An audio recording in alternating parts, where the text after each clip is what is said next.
ఆంధ్రప్రదేశ్ తెలంగాణలో ఉన్న ఇప్పుడు ప్రతిపక్ష పార్టీలు పాదయాత్ర వైపు చూస్తున్నాయి.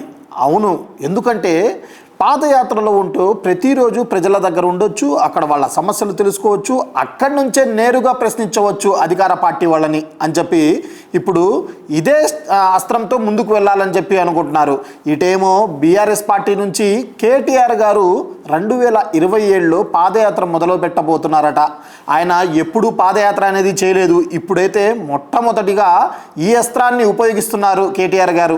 నేను ఇప్పుడు ఈ మధ్యలో ఉన్న జనాలు బాగా మనల్ని మర్చిపోయారేమో, లేదా జనాల్ని మనము దూరం అవుతున్నామేమో అని చెప్పి కేటీఆర్ గారు కూడా ఇప్పుడు పాదయాత్రలో ప్రతి ఇంటికి ప్రతి ఊరికి నేను పాదయాత్ర చేస్తానని చెప్పి కేటీఆర్ గారు కూడా చెప్పడం అయితే జరుగుతుంది.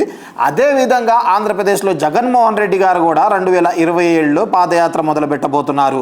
ఆయన కూడా దాదాపు 20 నెలలు జనాల్లో ఉంటానంటున్నారు. అక్కడి నుంచే నేను అధికార పార్టీ వాళ్ళని ప్రశ్నిస్తాను, అక్కడ వాళ్ళ ఏదైనా సమస్యలు ఉంటే తెలుసుకుంటాను, అసలు ఏం చేయాలి, ఎలా వెళ్ళాలి అని చెప్పి దీనికి రూట్ మ్యాప్ కూడా తయారు చేస్తున్నారు అంటున్నారు. గతంలో చూసుకుంటే 2017లో అదే పాదయాత్రతో భారీ మెజార్టీతో గెలిచారు వైసీపీ పార్టీ. 151 సీట్లు వచ్చినాయి. అదే అస్త్రం మళ్ళీ ఇప్పుడు స్టార్ట్ చేస్తున్నారని చెప్పి కొంతమంది అంటున్నారు. కానీ ఇది ఆంధ్రప్రదేశ్ కానీ తెలంగాణ కానీ అప్పుడు ఉమ్మడిగా ఉన్నప్పుడు కూడా రాజశేఖర రెడ్డి గారు కూడా పాదయాత్ర అయితే చేయడం జరిగింది.